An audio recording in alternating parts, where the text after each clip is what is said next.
Hey, it's Luke with Out of Darts. Today we are going to do a full mod guide of the Dart Zone Pro Mark III.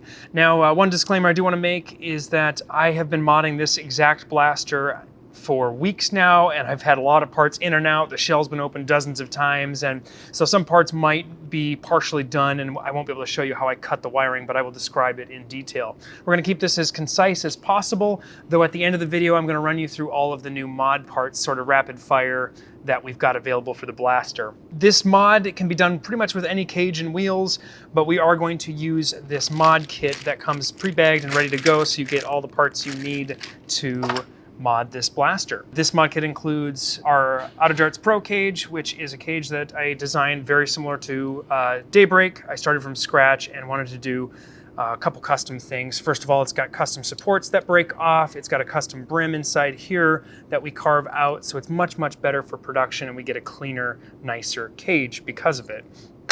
You'll need a pair of Daybreak flywheels or other flywheels that go with the cage that you are putting in there. You will need 2 motors. Today we are going to do 2 Kraken motors. These are our in-house motors. Today we're going to do a modular setup. We're actually going to make it so you can swap in and out your cage with a simple XT60 connector. You don't have to go this route, and if you don't go this route, you actually don't need a single XT60 connector to do this mod, which is pretty cool. But I want to be able to swap back to the stock cage and swap to other cage crush. That way I can play at different game types and vary up the FPS. We are also going to utilize this motor span board, which is basically just acts just like wires, but it makes it really easy to wire up the motors themselves. And then we're going to use this connector on top of the board here that will serve as our modular connector, making the cage swappable when we are done. Completed cage will look something like this. That way I can pull this in and out of the blaster and hot swap right back to different cages as desired. And you can even take your stock cage, and I'll show you how to do this, and make your stock cage swappable so you can swap back to your stock setup. Pretty fun. You'll also need 4 cage screws to attach your motors to your cages, and then we're going to use these included motor pads, which actually prevent you from touching solder to the housing of the motors. Not everybody needs these, but we have dealt with a lot of customer service with thousands of customers, and we know that it's a common problem to see a short on the motor from a little bit too much solder, and this can really save you there. So we even use them in-house on mods to make soldering quicker and easier because you don't have to be as delicate and as accurate. Tool-wise, we're looking at a pretty standard build. You're going to need soldering iron, solder. It helps a lot to have helping hands. You may want a little bit of lubricant for the trigger mechanism. We'll get to that later. You'll of course want eye protection. You're also going to want snips, flush cutters, preferably both, or a Dremel to modify for Talon compatibility. You'll want wire cutters of some sort, or you could probably get away with an X-Acto knife, a number 1 screwdriver. Could probably also get away with a number 0. I think this is actually number 0, but it'll work fine. And lastly, you might want an X-Acto knife for doing cleanups on the cuts for the firing mechanism modification, again for the Talon fix. But without wasting too much more time, let's get right to it. So first we're going to remove all of the stock accessories that we don't need. You can set these apart aside and you won't need them for a bit. We'll take out the mag well. Next we'll remove this sleeve as well.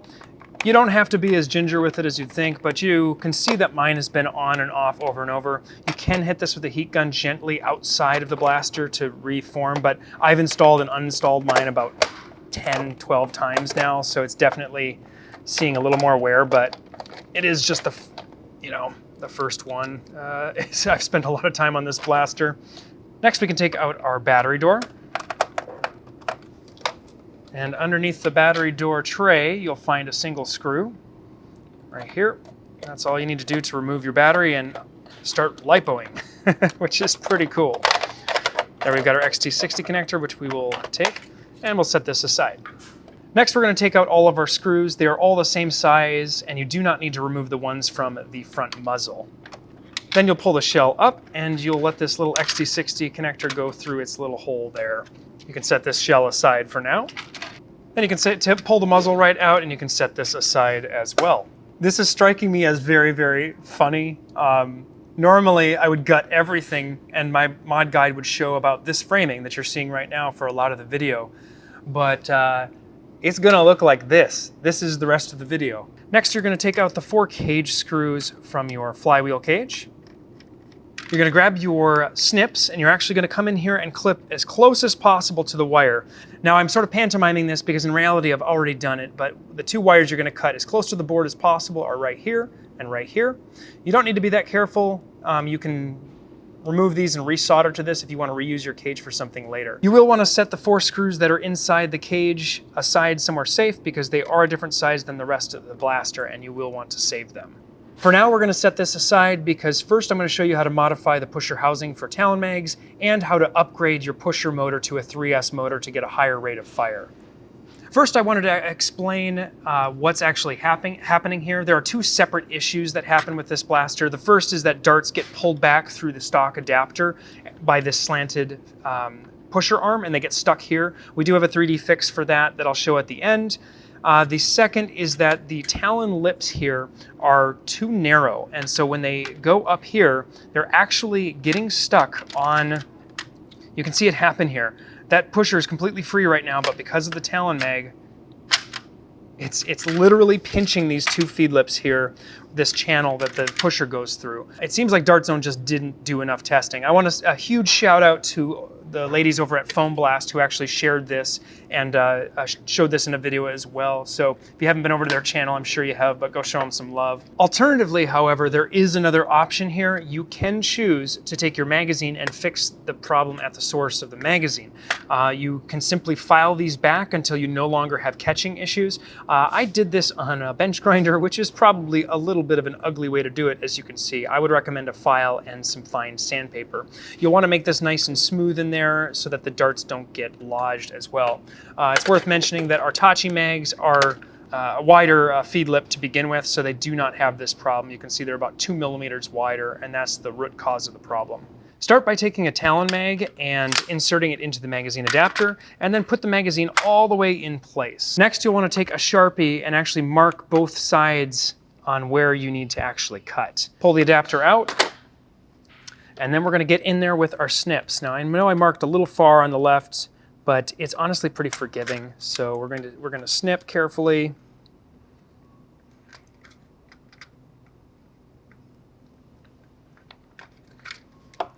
Try not to deform it completely, but you might do a little damage along the way. Every time I use the flush cutters, it reminds me I've got to find a good source for flush cutters to put on the site because I use them all the time and I love them. Lastly, to complete the mod, I've got an X-Acto knife. I'm just going to come in here and hone off anything that hasn't been cut nice and flush. You don't want anything rubbing. You want to make sure that the channel down underneath is completely clear. So I'm going to taper up slightly like that. And if I see anything here, try to be careful not to get any of these little plastic bits into the pusher system. So give it a little blowout if you get anything in there.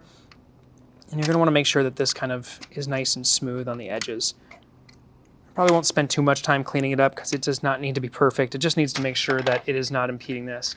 To test that you've got a nice clear path, you can push this down, which disengages the pusher trigger, and then you can just slide and make sure you're not feeling any touching or stopping or anything like that. And really with the tolerance and how it's designed, there's plenty of room in there. So as long as you haven't marred the plastic so that it's impeding it, you're good to go. And that's all you need to do to upgrade that. And then essentially what's happening there now is that it is no longer squeezing on the 2 sides of the plastic. So even if it's pushing on one side of the plastic, it's not enough to cause this to stick. I wanted to add one more bit of critique as far as how to do this little thing. Do you see here, I've made this just angled ever so slightly. That's so the darts don't catch on there because the dart head and dart body can catch. And same thing here, you kind of want this to slope backwards at an angle, kind of like my X-Acto blade. We're going to go full bore today, and we are going to throw a Kraken into this blaster.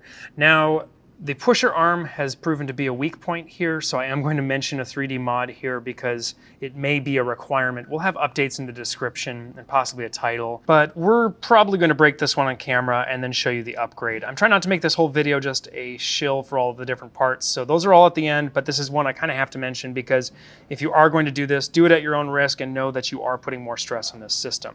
So we're going to set the motor aside for the moment. To get started, we're going to remove 3 screws that are holding this together. It's 1, 2, and 3.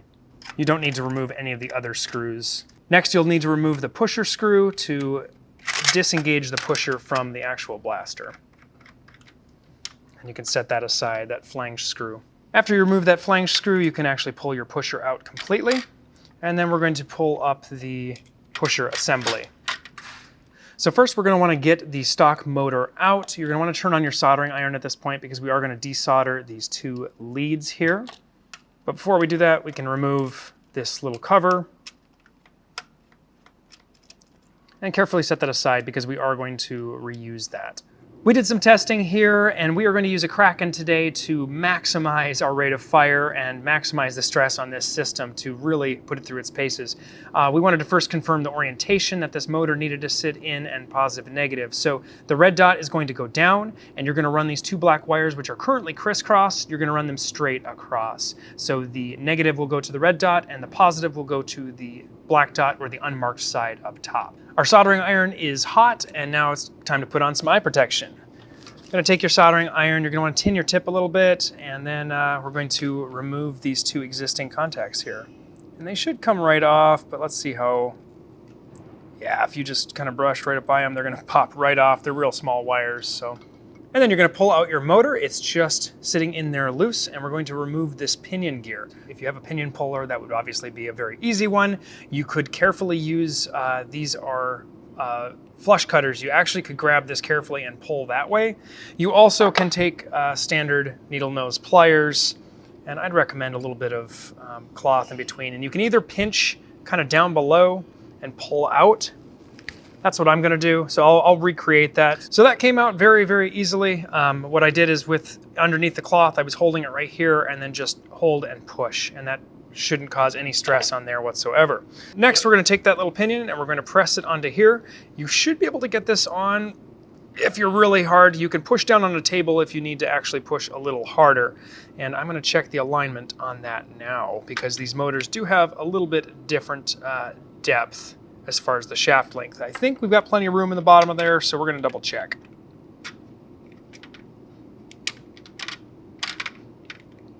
And that was the side. So I've pushed that back in, it felt pretty good, and I believe the other end is just sticking out of the bit there, but what we're gonna do is I'll apply voltage to test that now. So we are looking for this to go counterclockwise, so I am gonna check the rotation here. We're gonna put positive up there, just like we said before.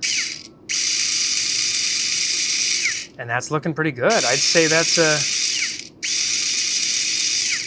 5 to 6 rounds a second. So that's probably pretty darn decent. We're gonna hope that translates to a final thing at the end. Now the nice thing here is this actually had a really good fit. It's really firm in there. I am going to take this and kind of force this on top. And I'm gonna do this before I solder because I think soldering around this is gonna get a little tricky. So go ahead and take your screwdriver and put that back in place. You're not going to get this to seat as low as it used to, but there's plenty of shell room down below the pusher, I believe, so this should fit without problem. Next, you're going to grab your helping hands, and we're going to take these wires, we're going to uncross them, because they're going to go straight across. If you can get this through the little hole, go ahead. Otherwise, just solder to the side of it. You'll be just fine. As always, you want to make sure that you don't get any extra solder touching the can of the motor, or that will cause you issues down the road. And then we're going to do the other side.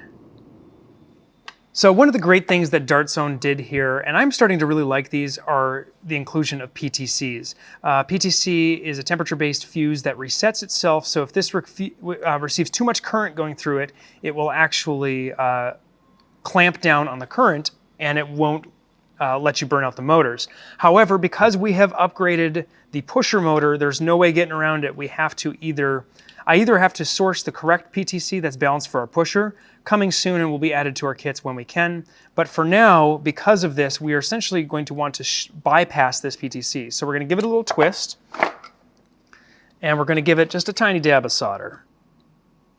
This is all something you could undo later if you really wanted to. And I'm going to assume here with the flywheels as well, because this PTC is correctly rated for the standard flywheel motors, and it actually has worked with Krakens. If you're not going to upgrade the pusher, I'm going to recommend that we still twist this one as well, or just bridge it closed. I think this one with the size, no, I'll do a little we'll do that. I mean, we're just adding to the physical contact there, but the ultimate thing you need to bridge those two contacts together. Preferably not with that screw though. There we go. And so that has effectively bypassed the PTC. Like I said, if I can find the correct ratings and test this thoroughly so that I can offer the right size PTCs for 2 flywheel motors, 3 flywheel motors, 1 flywheel motor, I will get those up soon. Now that that's cooled, you are going to want to actually test this. So you can take either your test pack. Here I've taken nickel metal hydride and I've actually separated it. So I've got 2 dummy batteries. So you could run with this if you wanted. You could do something similar. You wouldn't have to use dummy batteries. You could just use alkalines. It'd be totally fine. But I'm going to make sure that this is actually running. And we are indeed good to go. So I wanted to do a quick note on the gearbox and modding to full auto. There are some issues when you mod to a 3S Kraken motor like we've seen in the Blaster. You're going to see occasional skipped steps, but it so far does not look like it's the actual gearbox.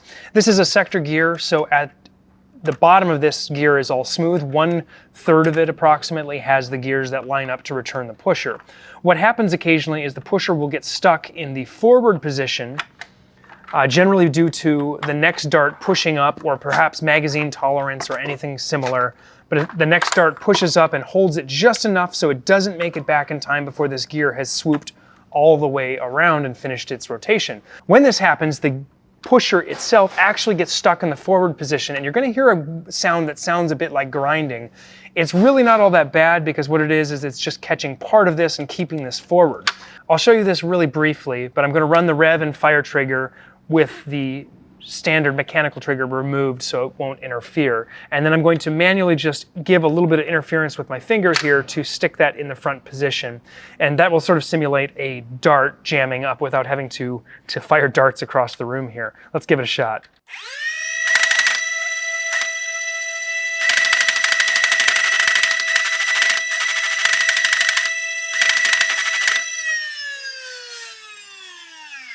So as you saw, it's essentially getting stuck in front of the firing mechanism so that it's not being allowed to return fast enough. Now, there are probably some options to tweak this. I think an upgraded spring back here, or possibly pulling this back to just get more pre-compression on it, could possibly fix the solution. If I have any specific solutions, we'll put it down in the description below, so do check out the description on this video, it's super important. You can also solve this by simply reducing the rate of fire by using a PWM module. We sell a couple on the site that would work just fine for this. The small 1 amp version is fine for this motor and will hold up just fine as a pusher and would go in line directly before you wire the actual pusher to that board. Now that we've finished wiring up our pusher motor, we're going to now switch over to adding our modular XT60 connector. Go ahead and strip both sections of wire for your XT60. Slide a piece of small heat shrink on both. This is included in our kit, of course. Not totally required, but I like to make things as clean as possible. Mount up your female XT60 connector on your helping hands, and you can use your helping hands to help hold the wire in place. Then go ahead and melt solder into the entire thing until the whole cup has fluxed and is full of solder.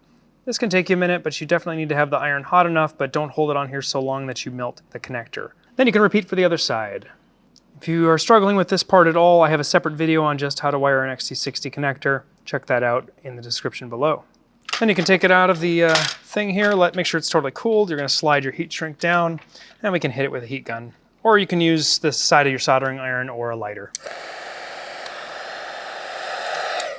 Now that we're done with that section, we can drop the cage back in. Since we're doing the modular connector, you may want to consider clipping the corner of this webbing right here.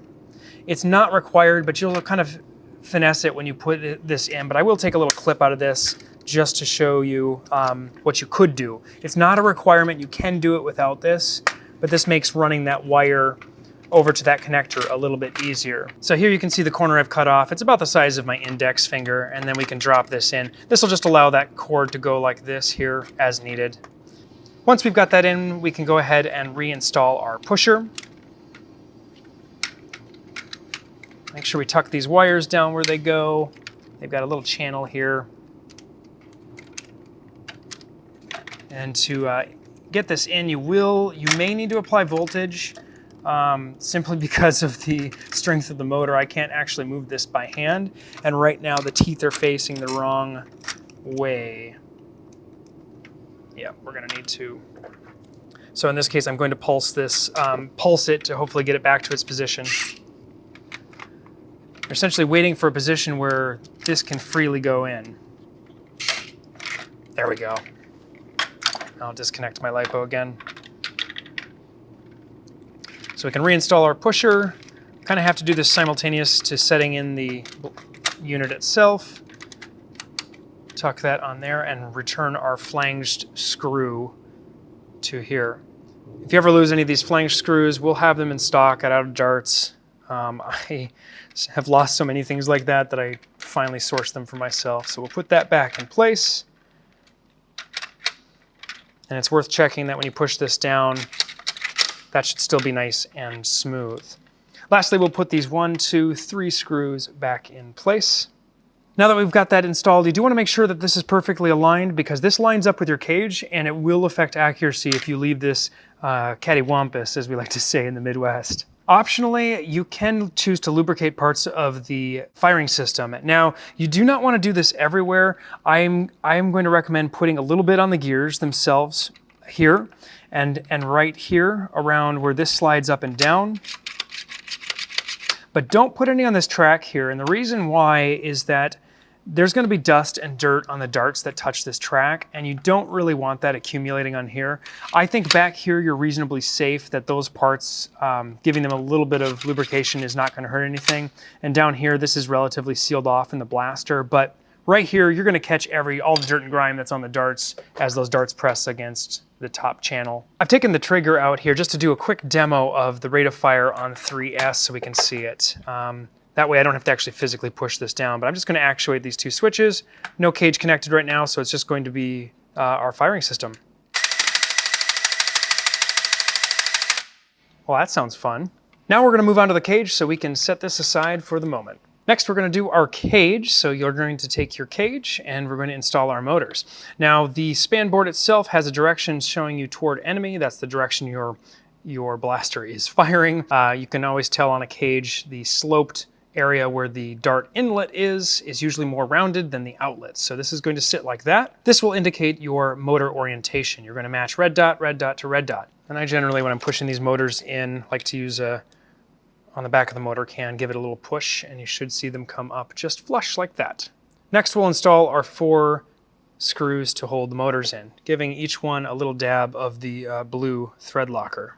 You want to go till you're all the way flush, but you don't want to over tighten, so you just want that to feel nice and smooth on each of them. Repeat for the other 3. Now that we've done that, we're going to go ahead and install our flywheels. As you're putting these on, you don't want to force them all the way on. You're looking for alignment. You want to get them as close to centered as possible. I frequently like to start by pushing them down to flush this way, or you can set this on the table and use it to press on the back of the motor can. You do want to be careful not to press on the terminals. Daybreak wheels have a very tight fit, and this is 100% intentional. They need to be tight for the stresses they go under, and it's very important that they are tight. Some wheels can get away with less tightness because they won't see as much. So here you can see I don't have them quite aligned. This one's going to need to drop down further. All right, and that looks like pretty good alignment to me. You can look at your dart inlet and your dart outlet. You want them to be as close to a sphere as possible. Hopefully that is visible on camera, but we can kind of see it from both ends there. It should be centered. If you've got one that's higher, just keep working on it. When you're installing the Daybreak flywheels, you can use a coin. Here I've got 4 different coins in order of thickness, from smallest coin to thickest coin. I would recommend with our cages here that you take a nickel, and you're going to stick that nickel basically in one side as you push down. Now the wheel is going to flex slightly as you push it in, but this will stop you from going too deep, and basically once you've hit the nickel, you should be nice and aligned. So you can see that I can just barely squeeze the nickel in on either side, and if you look down the center, we've got nice aligned flywheels. Now that you got your wheels in there, it's a good time to give these a spin and make sure that they seem centered and feel good. If you've got Krakens like I do here, you're going to feel those motors, so you are going to feel some vibration, but that's actually the resistance of the magnets, not the actual motors. But you shouldn't see any wobble or stray side to side from these motors, and wheel combo, assuming that you've got everything lined up right. I forgot to mention this is a 40mm cage. We're going 40mm because this should yield us in the 165 plus FPS. But we'll have all of the ratings on the listings themselves. Now I am going to use these little motor spacers. You don't have to use these, but they do come with the kit here. They basically just have your terminals stick through. Just push them down. The hole here is tensioned just enough to just kind of snap into place so that it won't fall off when you toss it upside down. So again, all these little spacers are doing is stopping you from adding too much solder and having it drip down onto the can. Now we're going to take our span board and our XT60U mountable connector, and we're going to follow the alignment there and just put that in place. And we're going to solder these two terminals, the square being positive and the circle being negative. You don't need to solder these two smaller tabs. They're simply there for alignment, so don't mess with them at all. Just solder the large two tabs at the top. And pro tip, you can be smarter than me by putting this into helping hands instead of doing this on the table. I'm not sure why I did it like this. And when you're done, it should look like this. And the connector should be flush. Now we can take our board and we're going to drop that right on here. And we of course know towards enemy is our smaller hole of the two. And we're going to drop that in there and we're just going to center that up, set our cage down, and we'll go ahead and solder those 4 points in. You don't need to fill these holes completely, just enough to create a strong connection to each side. Now I'm going to show you how to wire up your stock cage so it is also modular just like your new cage. Now, this is not required, so you can look at the chapter markers and time code down below and you can actually skip this completely. But essentially, I'm going to use one of these pre-wired connectors because they're fast and easy. You also could just use wire and a standard XT60 connector and wire that up just like we did the other XT60. So these two cages will end up with male just the same. I think since there's quite a bit of room inside to shove the extra wire, I'll go ahead and just basically use this full length. Dart Zone's just making my day here. You can see where I clipped off the original leads here. You might notice that basically this wire, these two wires, all they do is bridge the two terminals together. There just happen to be two perfect holes for me to put the new wires. So we're going to splice our red XT60 wire here and our black here. That's just awesome. Makes my job so easy. Strip a little bit of each end.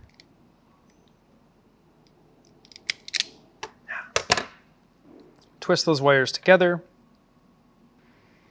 And then we'll just go ahead and we'll poke those both in those holes.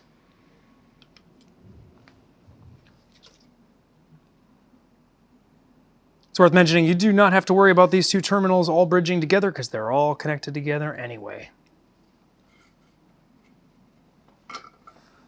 And there you have it. That is basically ready to drop into your blaster and be used like you had a stock cage still in there. The only reason I think I would do this is if you were going to run AA's again, because you definitely should not use AA's with the Kraken motors. You're just not going to get enough torque out of them on the lower current. Now we're going to go ahead and put our cage back in, but I'm just going to show you how the stock cage can be reused like that. You basically can plug these in here. Leave that XT60 connector down there, put everything on top of it, put your 4 screws back in, and you are back to a stock setup there. And if you plug this into a battery, basically nobody would know you've done anything to it because it's still the same mechanically and you haven't changed anything. Definitely not cheating in my mind if you're trying to be stock. I don't know what kind of rules Dart Zone's going to have at their tournament, but we'll see. Anyway, we're not going to put that in. We're going to go for our actual upgraded cage. Again, I did make this little cut down here to make it easier to get to this motor or to this XT60. You could, of course, extend those XT60s, but that seemed like more work than necessary. So I plugged that connector in, and then we're going to drop that cage right into place. And I have spent a great deal of time getting the test fit on this cage really, really solid. So what you're going to want to look for here is you're going to need to bend and run these wires around. In the first one that we did this without this cut. So the cut's not required. You also could make the cut bigger, but I think that should be just about right. You do want to watch collision. There's your pusher motor is right in there, so you need to kind of make sure you want to get the wires going underneath that pusher motor. And the last thing to do here is put our cage screws back in place. 1, 2, 3, and 4. So here I'm going to do a quick firing demo on full auto. Keep in mind that this Tachi is the low rate of fire. It may not keep up with the 16 or 17 rounds a second that this auto pusher can now do.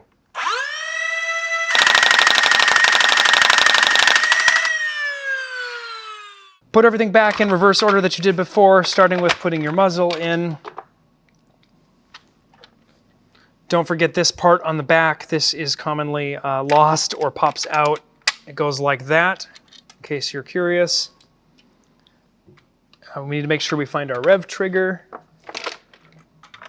And that should be everything. Then we close it all up, make sure we've got a good firm feel, and then we're going to replace all of our screws.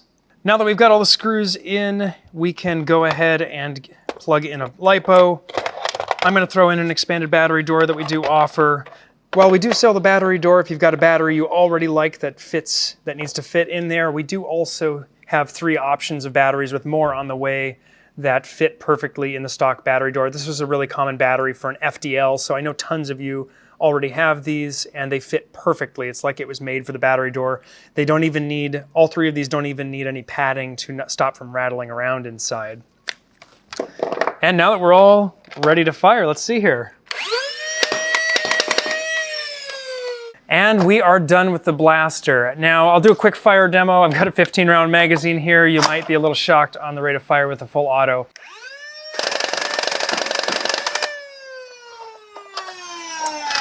Pretty darn good. Thank you so much for watching. We have close to 20 listings for parts and accessories that go with this blaster. You can check those out in the description below. We decided not to add that to this video and just make this video a strict mod guide. I think I'll do a parts video coming up on the main channel, and we'll have individual product guides for each of our parts that we make on the listings. But you can support the channel and the shop, of course, over at autodarts.com.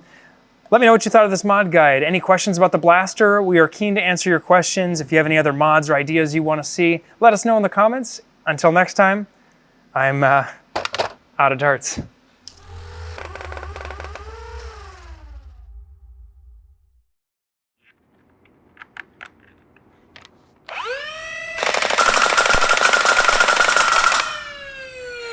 Woo-hoo-hoo!